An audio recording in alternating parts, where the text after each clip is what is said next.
Hi guys, here we have another special edition of one of my favorite cases of all times, the NZXT H700. This is a Nuka Cola edition, as you can see here in the front, and they made 2,000 of these, out of which this is number 555. Now we're going to talk about the base model a bit, and we're going to cover what is special about this one. It's worth mentioning the latest game. So the Fallout 76 received a lot of criticism, which was well deserved. I do have to admit I enjoyed playing co-op a bit after picking it up for a few euros. I don't believe it was worth the full price it had at the start, but that aside, I've been playing Fallout games pretty much since the very first one came out, and Fallout franchise has a very special place in my heart. So when they said they're going to release this case, I was genuinely hyped and I could not wait to get my hands on one of these. So here it is, and let's check it out. This video is brought to you by the Aorus 8027QD, Gigabyte's very first gaming monitor that earned my top recommendation if you're looking for a fast, solid performing 27-inch Quad HD monitor for gaming and creative tasks. Get yours using the link in the description below. Let's go over the basics of the H700. At its core, it remains the same premium mid-tower that really does impress, with build quality and a low-key minimalistic design that is meant to keep the attention on your build and not on the case itself.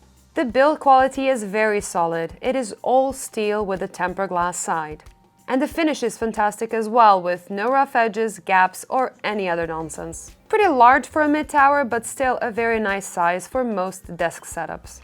The inside is spacious enough, with plenty of space for air coolers and long graphics cards, as well as radiator options up to 360mm in the top and in the front of the case. It offers plenty of cable management options in the back, and it also comes with 4 fans by default, making fan investments unnecessary. This case doesn't have a fan controller, but it does come with a simple fan splitter, so you will only need one PWM connector on your motherboard to drive them. It is worth mentioning that this is a non-I version, which means that it doesn't come with any RGB strips and it doesn't have an RGB smart controller. Overall, it remains one of our absolute favorite cases in its €150 price class.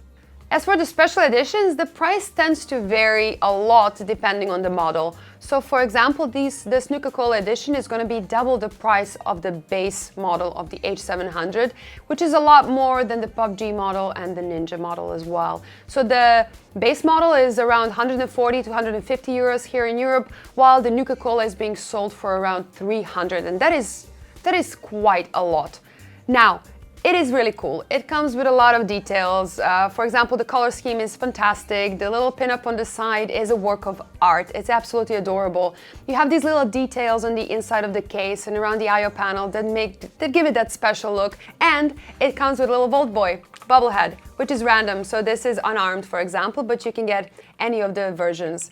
Now, that being said, a bit of visuals and a little bit of extra doesn't justify that price premium in my opinion, so I don't think this case is for everyone. It is pretty much just for those die-hard fans of the Fallout franchise that don't care how much it costs and they're willing to spend more for something special. Considering the interior of this case, I wanted to keep this black-white theme going on with some red details, so let's see what I've built in here. We have a NZXT N7Z370 motherboard with an Intel Core i5-9600K that is cooled by an NZXT Kraken X52. I added some RGB air fans on the cooler itself as well as on the back to light up the build a bit. There is a Corsair Vengeance Pro RGB memory, 32 gigabytes of it, and also with black and white details we have MSI's RTX 2070 Armor graphics card. Now, it is all powered by NZXT E850 power supply, which is made by Seasonic, so the quality is definitely there. And I do believe it's worth mentioning that even though I have an NVMe SSD in the motherboard itself, this case really benefits from having a SATA SSD here in the front, because if you don't put the SSD, it looks a bit empty, and if you remove the bracket, you have these ugly holes that you want to cover. So I think getting at least one SATA SSD is a must, and make sure it's a pretty one. So for example, this 860 Evo Samsung, it goes really well with the build. Just make sure if you want it to work, you actually have to connect it. Not like me here. I just wanted to prove a point. Performance-wise, we've seen this case with its stock fans and an all-in-one handler Intel i9 9900K combined with an RTX 2080 Ti's and Vega 64s easily, so we already know it wouldn't break a sweat with this i5 and a 2070. Now, I won't say looks are more important than performance, but with performance being solid, it makes perfect sense to mostly focus on trying to get your build to look good.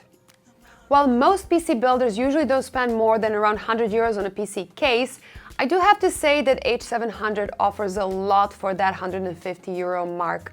It comes with 4 fans already, so you don't have to invest more. It has great build quality, it performs really well, and it's just pleasant to work with. Now, should you spend twice as much for a special edition? Well, that is completely and entirely up to you. But if you do want this case, go get it quickly because they're getting out of stock fast. Now, that's it for today. Thank you so much for watching. Let me know in the comments what you think about this review and about this case and about the Fallout franchise. Don't forget to subscribe and see you in the next one. Bye!